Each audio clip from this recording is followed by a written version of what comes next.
Hi, I'm Kate. And I'm Mandy, and this is Love Sober, the podcast for the sober and sober curious.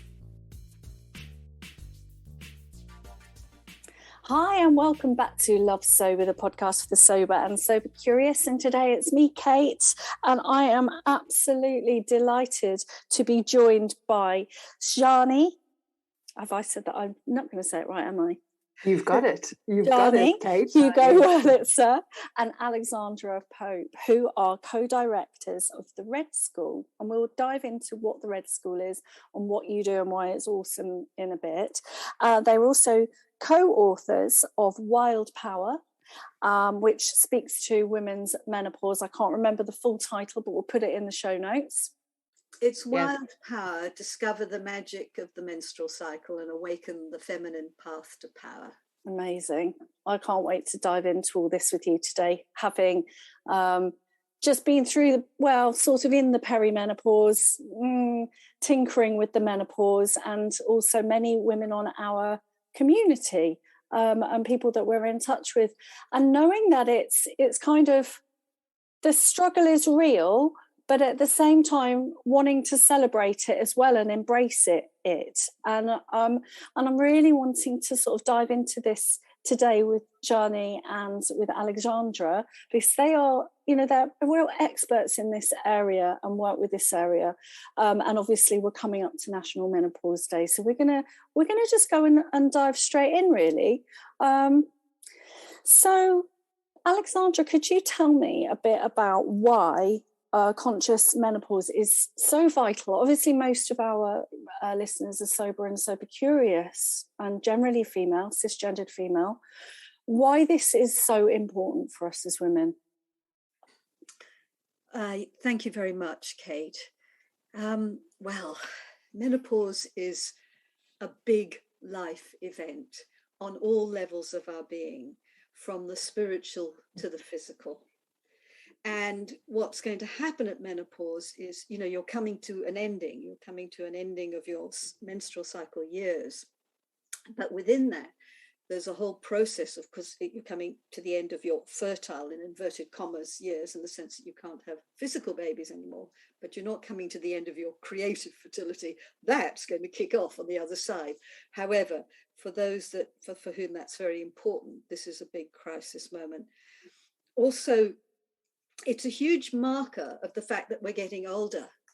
And in our culture, there's just such negativity around older women, although that is changing. But, as I like to say, men gain eminence grise as they get older.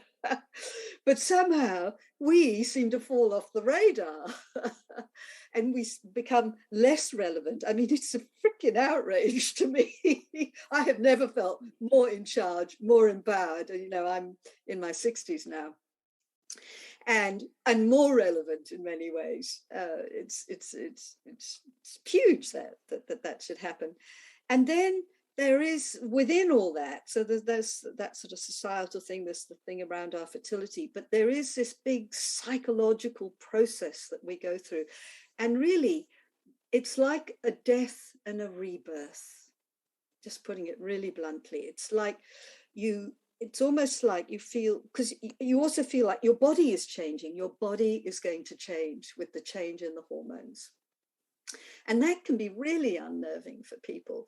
It's just such a marker that really, in a way, ultimately, of change, but ultimately of death, the big death at the end of it all, of your mortality. You're sort of coming up against yourself. And whenever we have moments of coming up against ourselves, that's when we face the big life questions, about ourselves, about our lives. And that's what happens at menopause. There's this big sort of psychological death process we go through, in which we question everything and have to rethink who we are. And if you are not conscious of that process, Kate, and in some sense prepared for it, and we can talk about what that means in a moment, preparing for it, then it can feel like a real crisis. It can feel, to some, and I'm going to use quite a strong word, but sort of catastrophic. And it's not meant to be. It's absolutely not meant to be.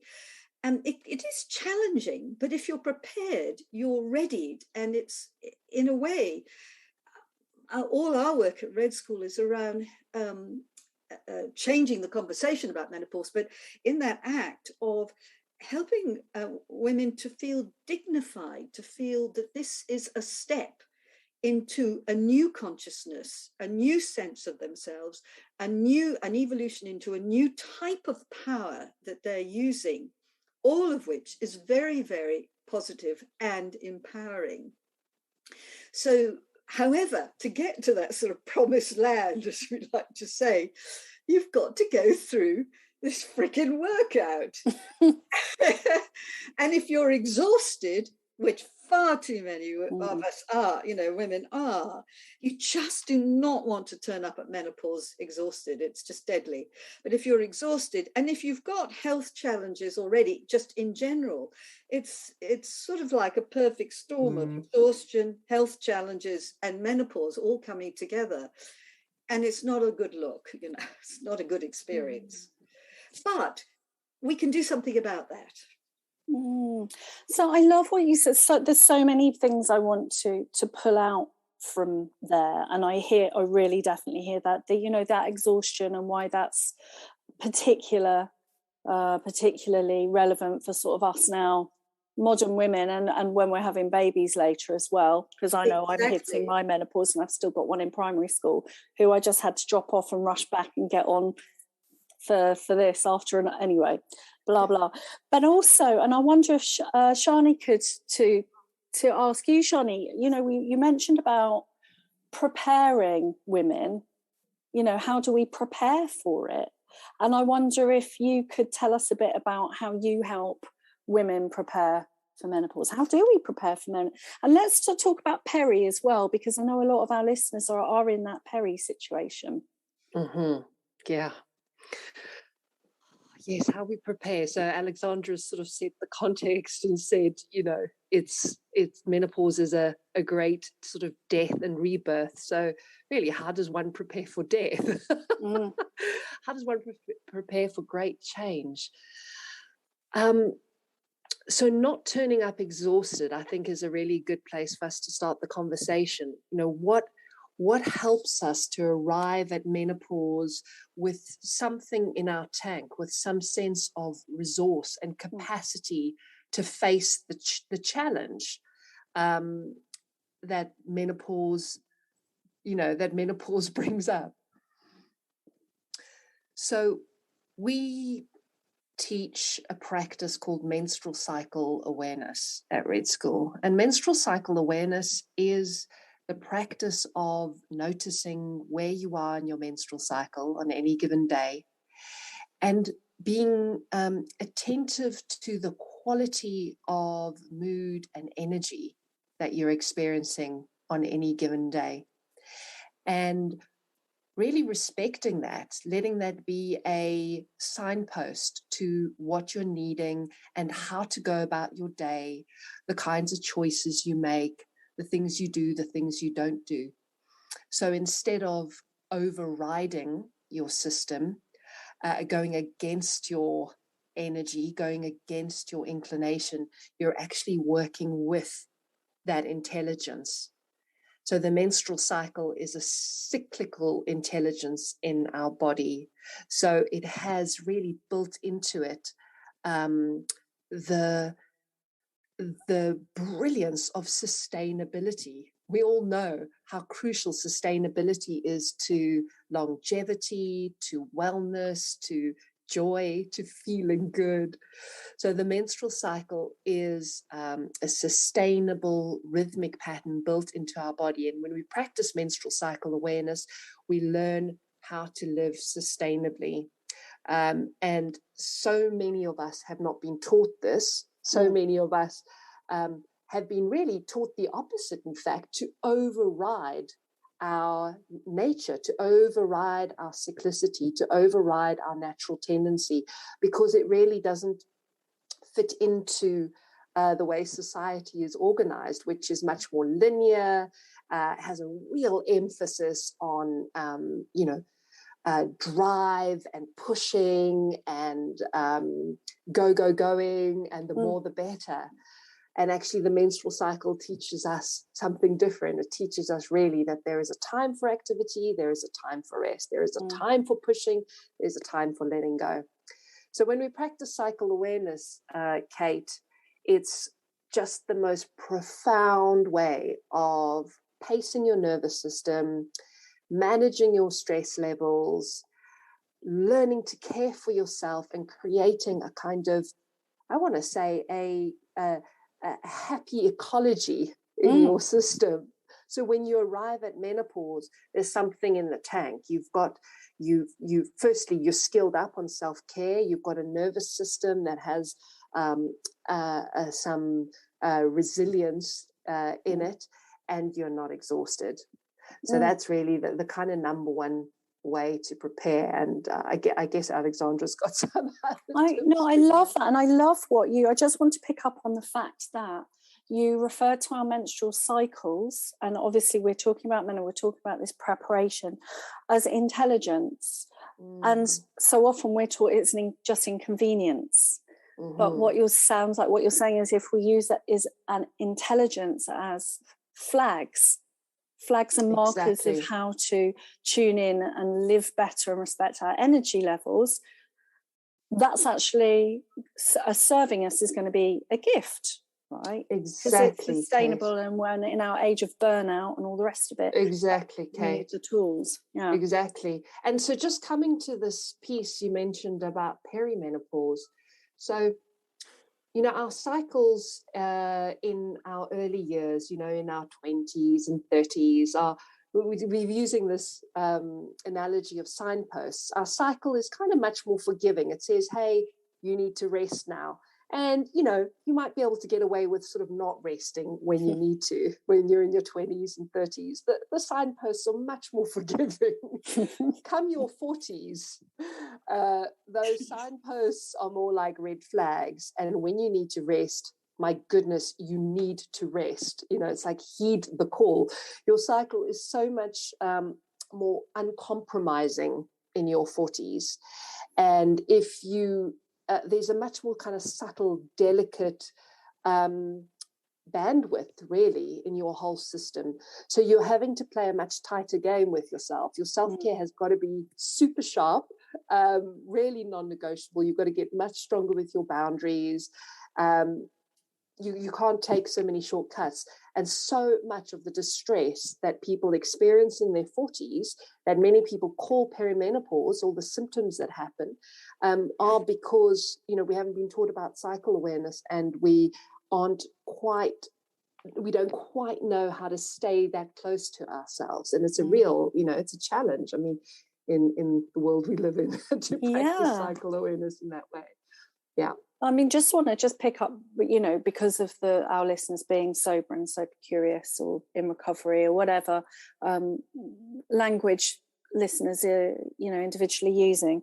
I mean, we notice so much that women tended. Well, I know that I always thought I didn't have PMT because I used to. My drinking would peak around that time, so I thought it didn't exist. I was very unsisterly, and when I stopped drinking, it was almost like we talk about it being like a welcome mat to intentional living, because we weren't masking anything. It's like, I can hear the subtle vibrations and the not so subtle cycles. And I'm just really interested, you picked up that piece about self-care, and I don't know if and I'll open this to both of you, but how can we practically then apply this self-care? Like, what does self-care practically look like in your perimenopausal years, given that we live in an unforgiving environment often, with officers and school runs, and this stuff that is gonna, our real taxations on our time, energy and nervous system. What would your tips be about that? Sjanie, do you want to There's a piece Yeah, of I it can. to pick up. Yeah, I can speak to this because I'm in my mid-40s, and like Kate, like you, I have children in primary school too, and I run a business, and. So how do I practice cycle awareness, and what does self-care look like for me? It's very real, in the sense that it's not idyllic or fantastical. It's not what I ultimately want. I'll be completely honest with you. It's like, survival, right? yeah. So I'll give you a real life example. So, Kate, menstruation is the classic time where our systems want to drop and let go, and I feel a deep need to retreat from the world and not have responsibilities and not be interfacing with everyday stuff, to kind of just go offline and go into my own world. And so my fantasy would be to just close the door and walk out of my family and go into some beautiful spot in nature and just spend 2 days in complete silent retreat and not think about a damn thing and not care for anyone. Hear you. Oh, yeah. When I talk about, I just salivate at the thought of it, Kate. Anyhow, I've pulled that off once this year, and it was amazing. Okay, so you can do it. We call this a big bleed experience, where you plan and you really give yourself that like deep drop.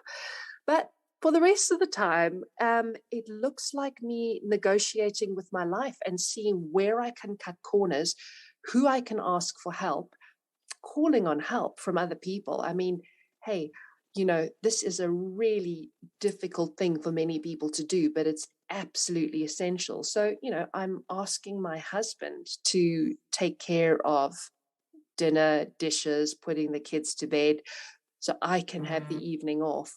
Or I'm canceling a work commitment that I know I can get away with canceling. Or I'm going to bed a bit earlier. So I'm really just cutting corners, and I'm finding ways to do, I'm paying close attention to my nervous system, and I'm finding ways of really just regulating myself. So it might even be, instead of getting out of my car and chatting to the other parents at school drop-off, I'm just going to stay in my car that day and not talk to anyone and be completely antisocial, wear my dark glasses and, look away. Look after your senses in a way, isn't it? That's exactly. like, okay, I'm not going to have any more noise than I need to. I'm going to limit the lights. I'm going to, whatever that is, to bring your nervous system. Exactly. It's all the small things, Kate, that makes such a big difference. So you're just changing the kind of texture of your day, really, and that makes a huge, huge difference.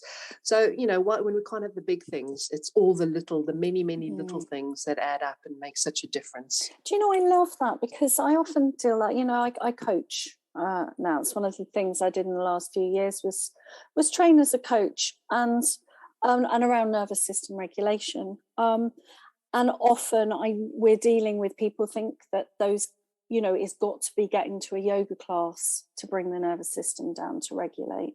It's got to be, like you said, I love the big bleed. I actually did that at the end of the summer holiday. I just said, I've got to go. I literally, and I went to my neighbour's shepherd's hut.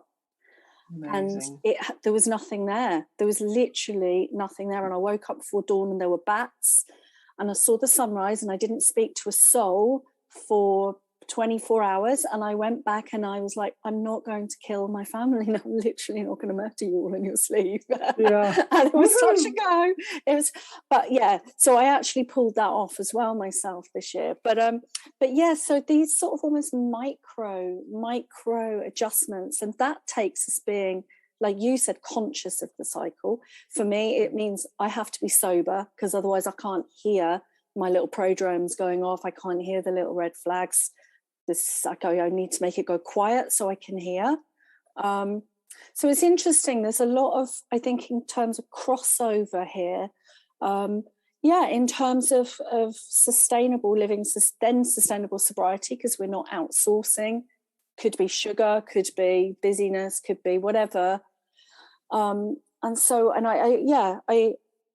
hear that is that those are the kind of steps, that intentional tuning in. The more information, the more intelligence we have around our own cycles, the more we're going to be able to plan, ask for help, resource, rest. And so that brings me to then asking you, Alexandra, because obviously we're going to talk about the menopause. So supposing we've got some of this in place, we've become curious out of probably a necessity, because we've started feeling horrendous in our 40s or something. No, just me. No, not just me. And so now we're going into the menopause. So walk us through that then, this bit of the journey. I'd love to, Kate. And there's one very important piece that comes out of this cycle awareness work, which is this deepening connection to yourself. You know, you're doing all this lovely self-soothing, you know, managing your nervous system, energy, etc. But at the heart of that, what you're doing is you are cementing a connection with yourself that gets stronger and stronger each month. And, you know, that shows up around boundaries, about knowing who you are, you know, where your boundaries end and someone else's begin. And this is so crucial coming up to menopause, this thread into yourself getting stronger and stronger and stronger. So you're sort of rooted in something. And, you know, if I think of my own menopause journey, because I never used that term peri-menopause, and I had horrendous menstrual problems early on in my life. And that's how all this work that we do at Red School unfolded. So, but I had done this huge amount of work of healing my body and had really good health care practices in place. And of course, had cycle awareness at the heart of it. And I felt myself evolve into menopause. It wasn't this great sort of, you know, shock or sort of overwhelm. It was this sort of stepping up or stepping down into something.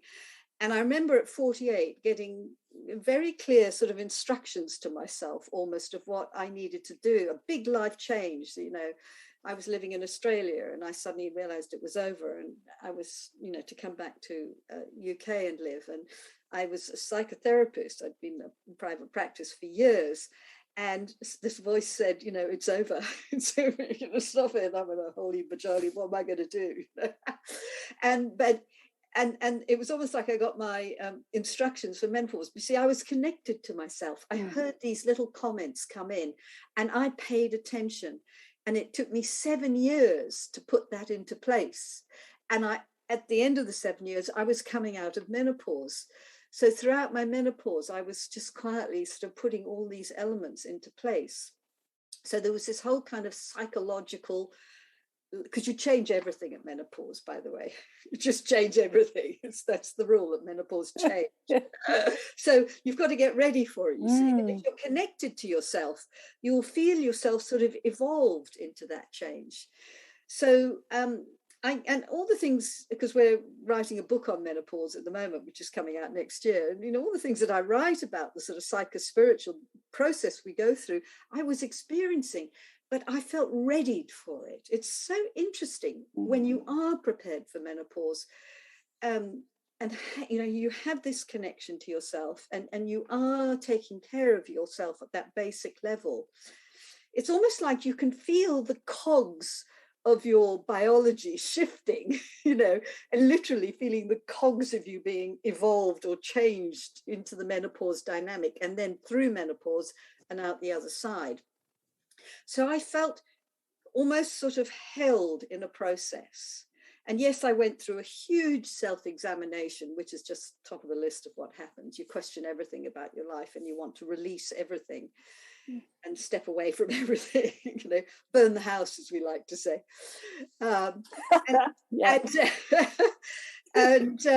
I could feel myself, you know, and going through all those elements. But because I was inside myself when I arrived at menopause, I could somehow meet it. I was buffered. I was provoked and challenged, but there was something in my system. There was a physical chi, but there was a sort of psychological muscle, I suppose, to meet it. And I have to say something very, very important here. I do not have children. So, I could be completely my own person because I didn't have children to sort of, worry about or take to primary school or anything like that. And yes, I had my work, and I was self-employed. There's always work if you're self-employed. And I actually interestingly wrote a book, or co-authored a book through my menopause. But I was in my own stream. I could stay in my own bubble, and this was a real privilege to have this. And I had some resources. I wasn't without. I mean, I lived simply, but I had money in the bank, and I felt sort of supported in that sense. And that's terribly important because I'm very, very, very conscious that it's all very well to say arrive at menopause rested, but, many women are doing double shifts, they're not supported, they've got the day job and they've got family in the evening, and they don't have the supports in place they need. So it makes it much harder. So yes, in a way, I was kind of a model of someone who's well supported, who's done their preparation. And, I have health challenges, but because I'd had such great, self-care practices in place, it wasn't an issue. It's so interesting. Yeah. Yeah, I love that. I mean, I think the sort of almost the physical side of it, we're more aware of, aren't we? And I think it is more of a conversation that we're having. There's been a few books sort of recently about, the new hot. There was a Meg Matthews, wasn't there? And how to boss the midlife. There's been more sort of almost in that journalistic metro kind of world of so which is great because it's obviously it reaches wide and far, and we can start being open about it. But I am very much interested in this kind of almost like the rite of passage. Yes. And you mentioned something about there's the physical fertility, but there's a creative fertility, and I wonder there's two things from what you said. If we could pick up, how can women who are busy, what practically they can do to look after themselves, and then maybe we could come back to this kind of the soul part of it, the creative, the rite of passage on a kind of a deeper level, the psycho-spiritual that you said. So the practical first, how do we get ourselves in shape enough to actually experience some of the psycho-spiritual stuff in a positive way? Sjanie, Sjanie, would you like to speak to the practical stuff? I'm just thinking of the menopause triage, and then I could speak to that sort of soul piece, the creativity. I could throw my 2 pence worth in. But I think I was talking to somebody recently about it, and she was like, how do I get through menopause and stay sane? Yes. And I said there is one word and you're probably not going to like it, and it is rest. rest and rest some more. And actually just saying that, I think could be irritating or annoying to a lot of people.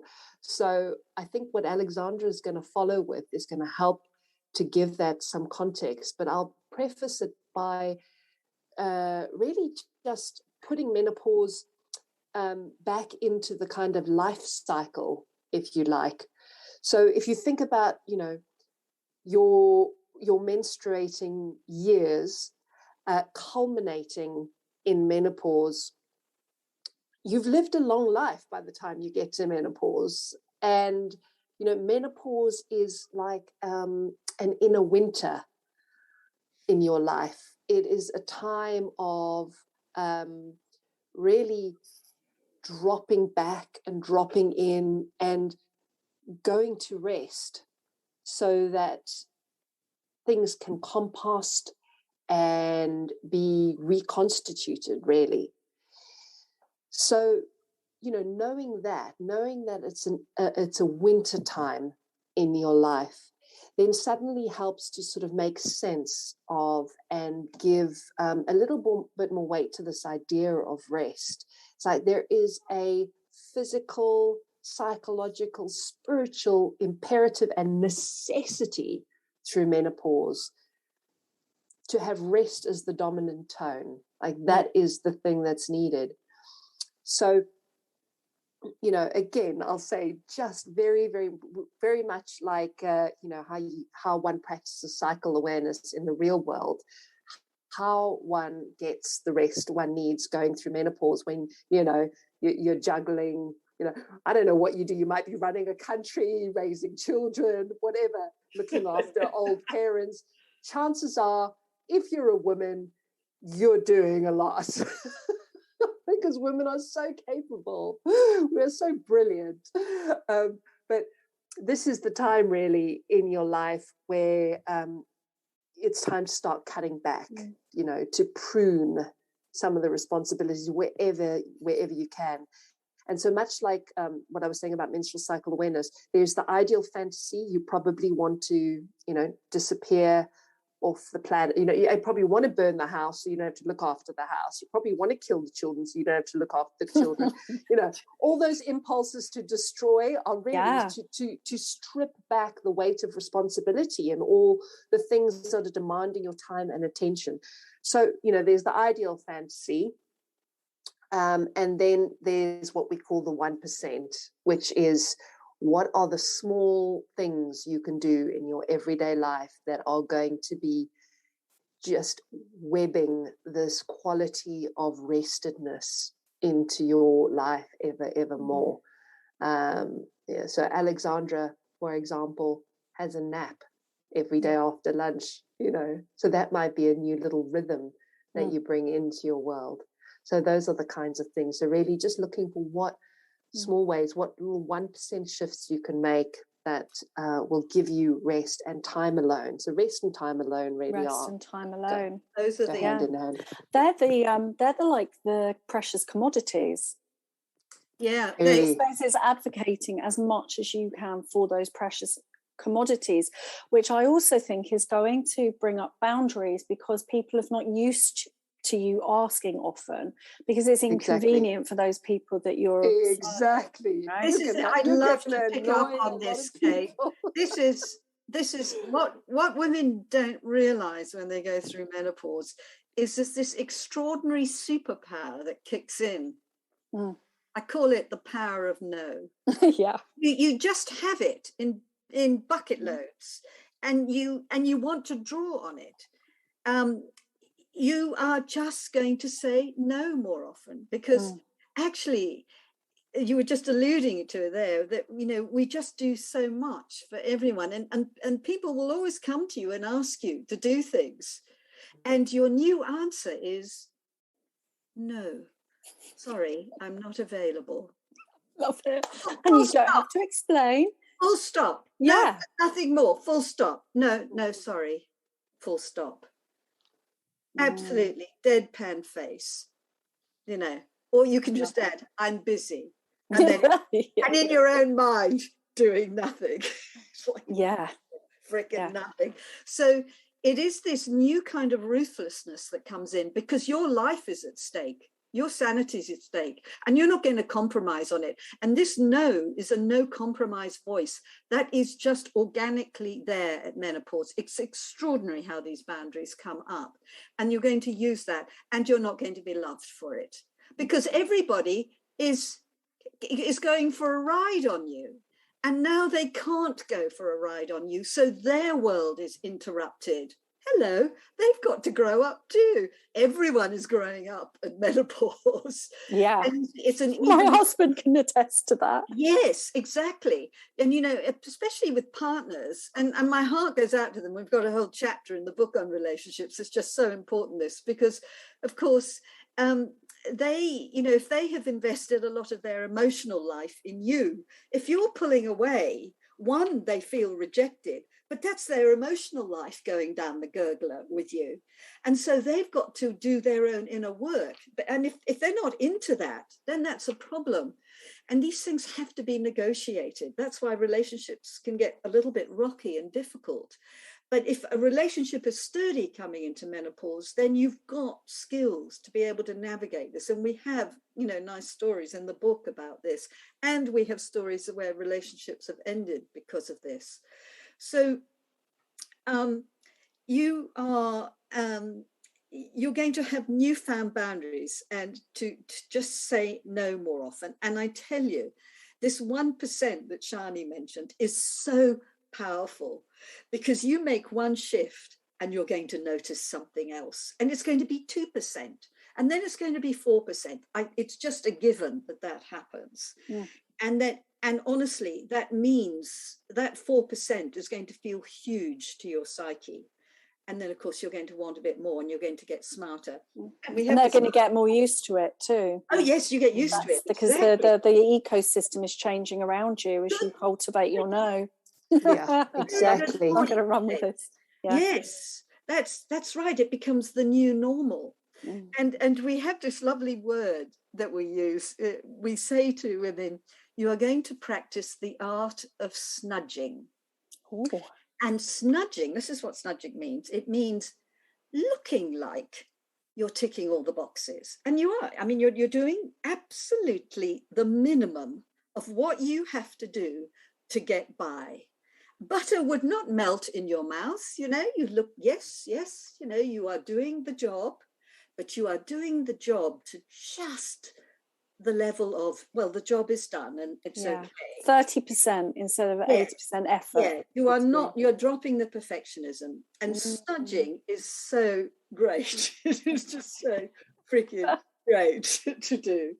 So that's the other thing that we love that, because we are so often, there is a real gendered piece in that about us being perfect, the inner perfectionist, the approval seeker, the human giver syndrome, all of that gendered piece, which, like you're saying, when we're knackered and we're well, and we actually have some needs here, thank you very much, so that's not going to wash. And it sounds like what you're saying is this, how a sort of wise physiologies are ticking into place, are kicking into place to actually provide that by saying the no.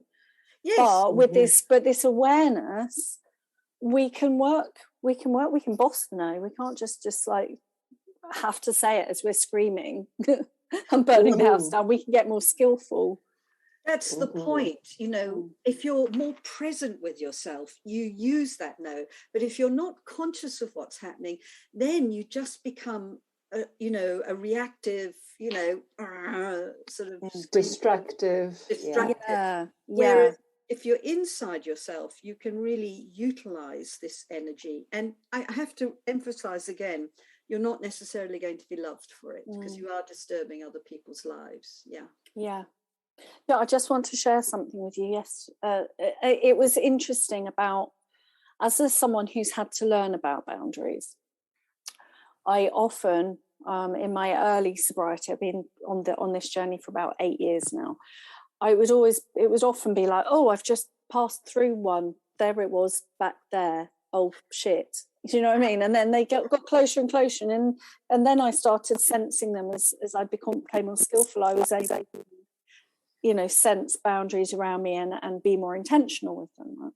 So, but yesterday I didn't manage it, and my husband wanted us to go to Tesco together. It's just such a mundane night, boring. So the dog needed walking.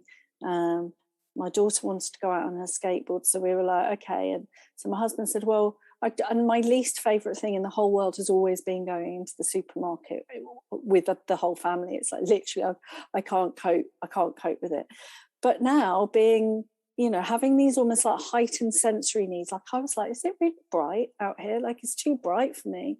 And all the machines in the supermarket it was like they were all robots speaking at me. Like I was literally not, rabbit in headlights. And I got to the till, and then my husband went off and said he'd forgotten something. So suddenly I had to pay, and I had to find my club card. The woman was telling me something about putting the thing in the machine. My daughter was asking me something about chewing gum, and I was trying to do it all, and my brain was going into meltdown. And then my husband came back and he'd said, "Oh, you've already paid." But I went, and I'd forgotten that he'd even gone. I'd literally forgot. I didn't have a husband at that moment. And then I said, "Oh," sorry. I was like, Ella's talking to me. This lady's talking to me. I literally can't concentrate. And he went, "Well, it is hard, and said that to me, right? At that moment, he was like, anyway, you should have seen, I went ballistic in the car when we got out. I was like, that's the most unhelpful thing you can say in the moment. And then I took myself off for the whole afternoon by myself. I was like, that's it. I need to go, and I need to go and calm myself down. So I did, but like, if I had said I'm not going to Tesco in the first place, and just, do you know what I mean? It's like, because I knew. Absolutely. I knew.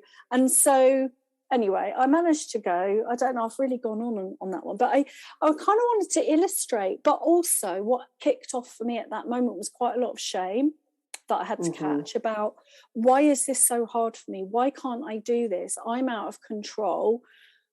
I should have said no. I should have noticed there was a boundary. And I couldn't. I felt really quite distressed in that moment. In a way that things weren't hard for me 10 years ago, 10 years ago, 2 years ago, but those are now. And that's all the things we're talking about in a way. Sure. I'm so glad you shared that story, because for me, it's 100% relatable. Like, I have been exactly there. I could have told that story myself, but I love it. And as you were speaking, I'm so glad you mentioned the shame and, that thing of what's wrong with me. Because what I've noticed, so I'm still cycling, and that kind of experience would happen to me in the premenstruum, kind of leading up to just before I bleed. And I might also have overshot my boundary, or have had no choice and have had to have gone to the supermarket for whatever reason. There was no. And the thing that has been so profound for me, and this is why when we talk about cycle awareness, and indeed it's the same with conscious menopause, as being a very powerful means to disarming shame, is because I have experiences like that now, and I know why I'm having that experience.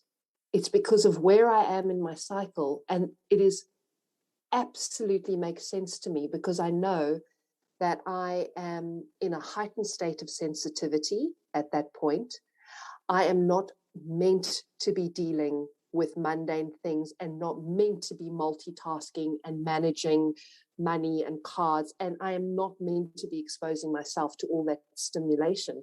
It's absolutely not what I am needing at that time. I'm needing the complete opposite.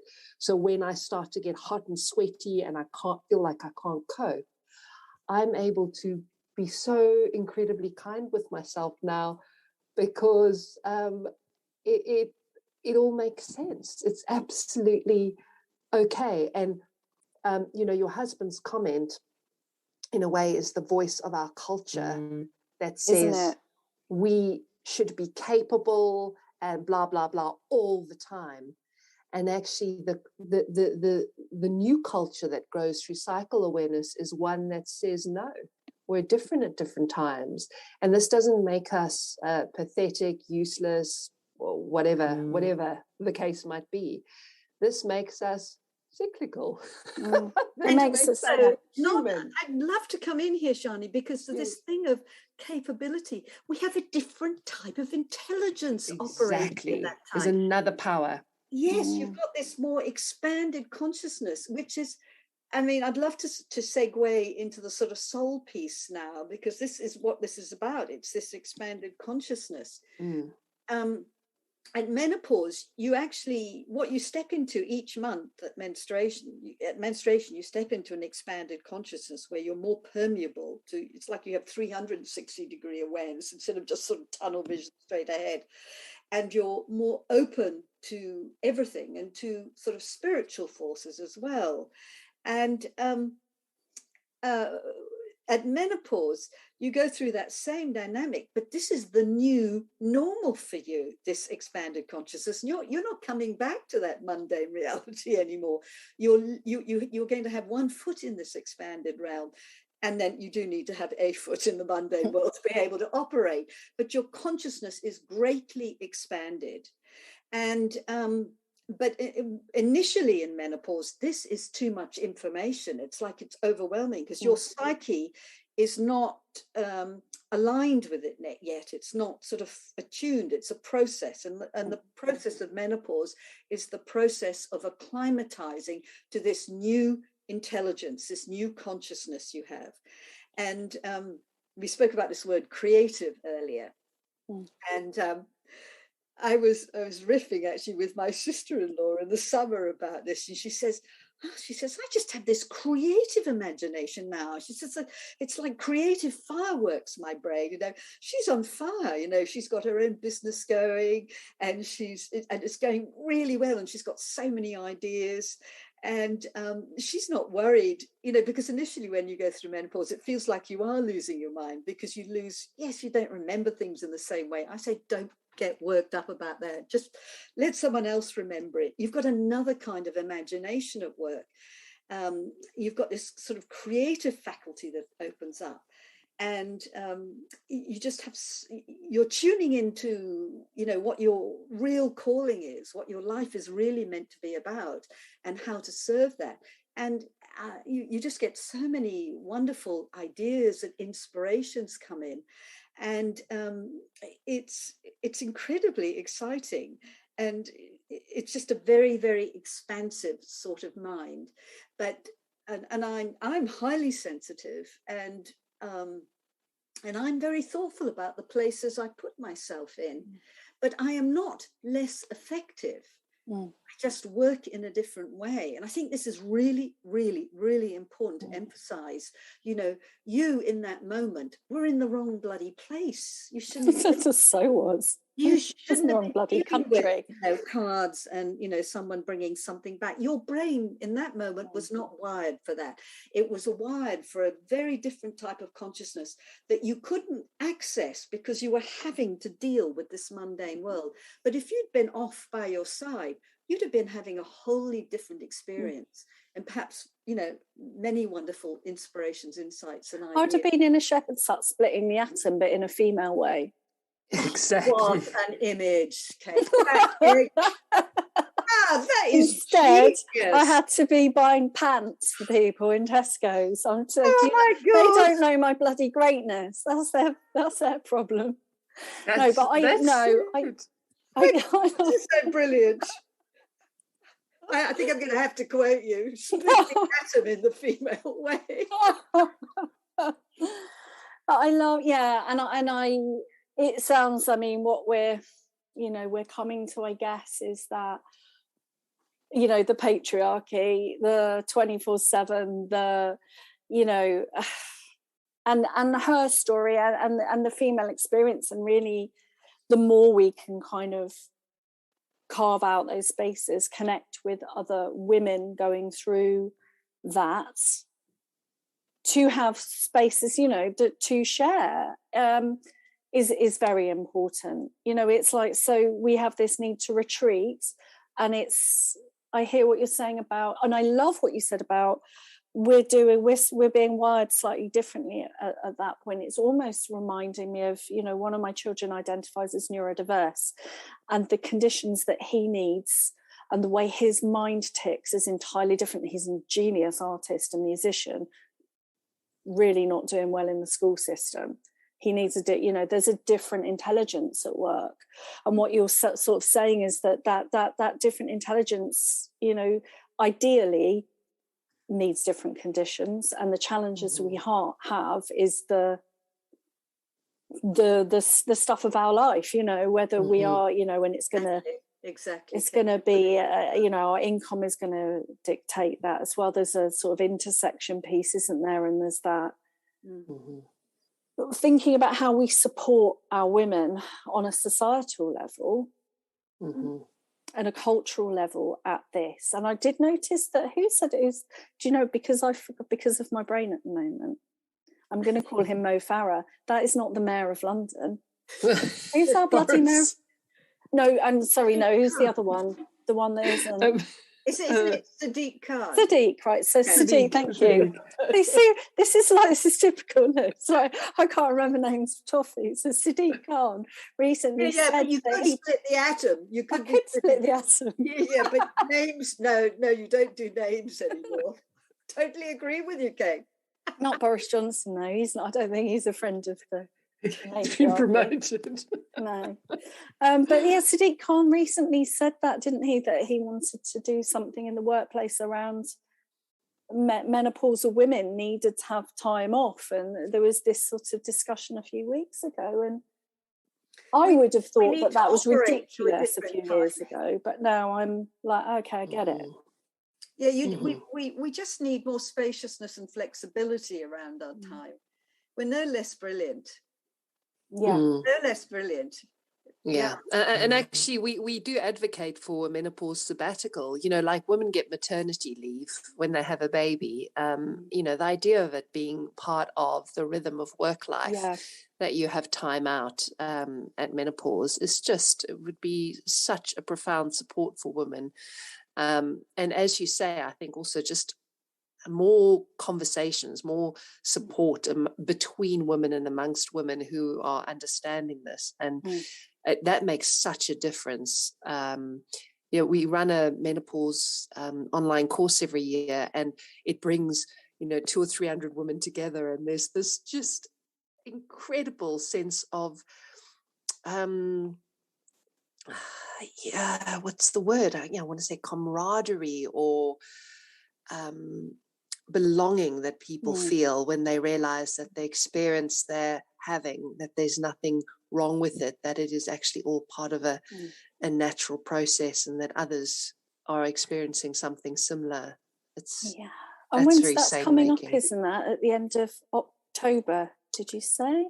Yes, that's right. We run it in late October, November every year. I love that, and that seems to fit with that inner winter kind of going into. That's a lovely, isn't it? A lovely inner outer use. And what was I going to say? Yeah, there was because I think there's that thing, isn't there, when women come together as well. I've had this recently. I went to Charleston recently, and it was about women in illness. It's called Unwell Women Throughout the Centuries as an author.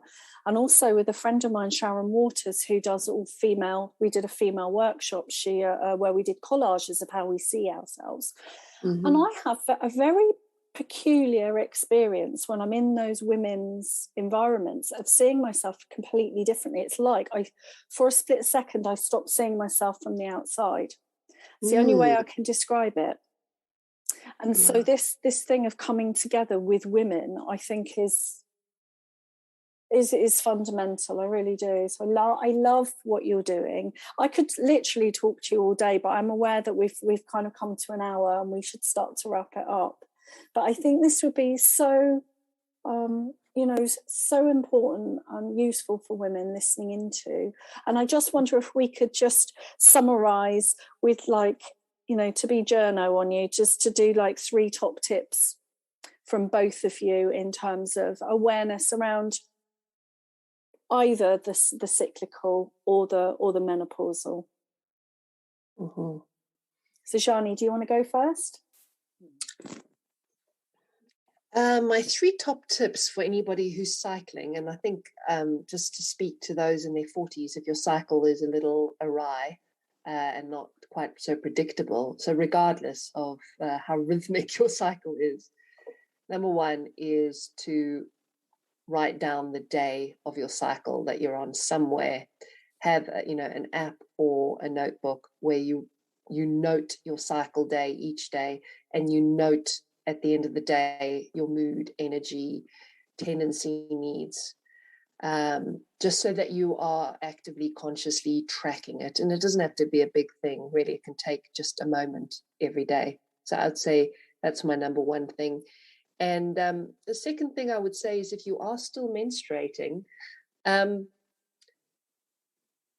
play with the possibility of giving yourself some time off, some time out, to just having a day, or however much you can rally for yourself, but actually really resting at menstruation, and just notice what difference it makes, both at the time but also in the month that follows. So that would be my other tip. And my third tip, Alexandra, you take the third cycle tip and I'll take the third menopause tip. How about that? Oh, yeah, I'm still thinking on the menopause tips. Give a third cycle tip. A third cycle tip. Well, I would say strongly, if you have got some cycle challenges going on, like your cycle is being problematic in some way, it's very short, or you're getting excessively heavy bleeds or something, or you're starting to get some sweats at night, go and get some holistic support for that. Really attend to your diet, whatever it is, but actually attend to that, because what you do then is going to make a difference for menopause. It could be heading off menopause symptoms at the pass, really, before you get there. So coming to my top 3 tips for menopause. All right, you are going to become the queen of ruthlessness, and you are going to look at your diary. Oh, no, there's a tip before that one, actually, which is that you are going to acknowledge to yourself that you are in menopause and that things are going to be different.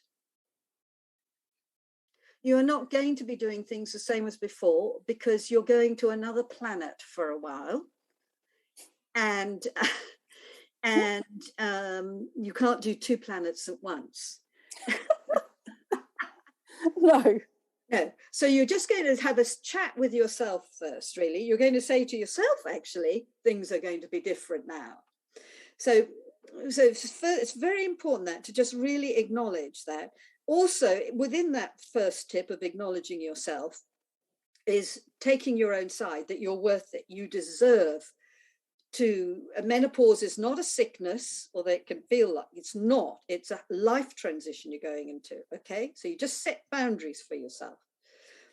The second point then is you have to start getting ruthless. Okay, you're going to look at your diary and you're going to go, something has to go here. And I'm not leaving this diary until I find out what it is, whether it's your literal diary or a metaphorical diary in your head, whatever it is. You are going to take the most excoriating look at your life, and you're going to say, where can I drop stuff? Where can I cut corners? Where am I? And also, it's really, you're going to notice the things that you don't really want to be doing, but you do them because you do, or because you're good at them. But just because you're good at something doesn't mean you have to do it. All right. So ruthlessness is the second point. Ruthlessness with your diary in whatever form. Over to you, Sjanie. I'm so curious to know what your third tip would be, Alexandra. And I've been debating the two I'm tossing up between. And I think I'm going to go with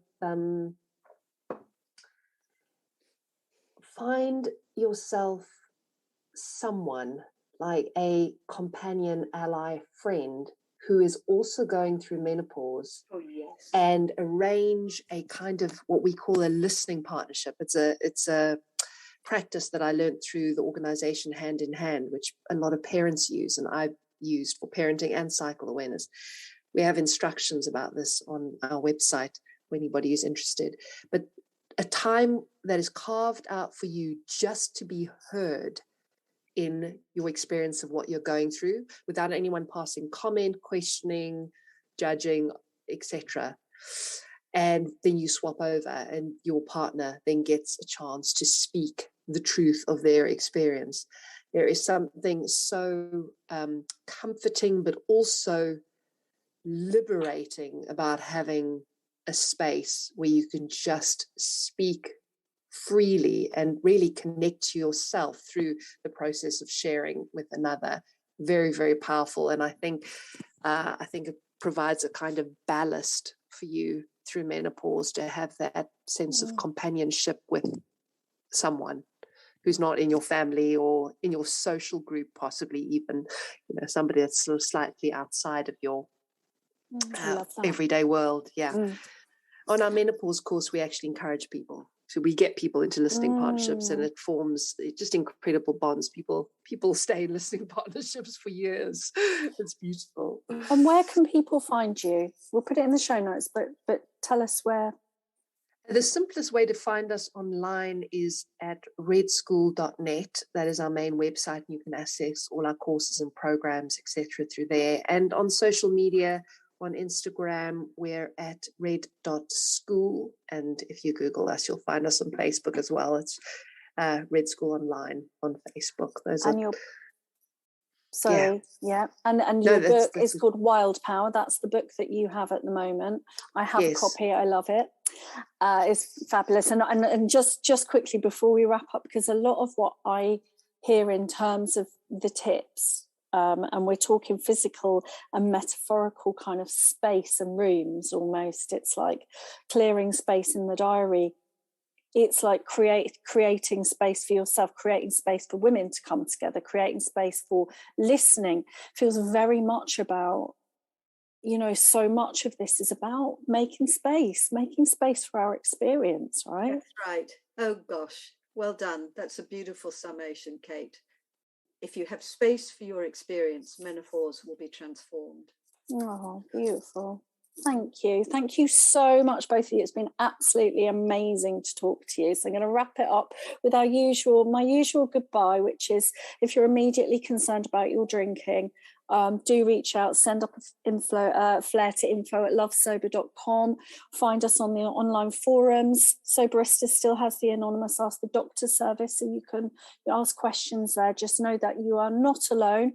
And if you're struggling, with the menopause, or you want to live more intentionally around your cycle, if this has spoken to you today, then the information of how to connect with Alexandra and Sjanie at the Red School will be on the show notes, and we'll see you next week for more chat.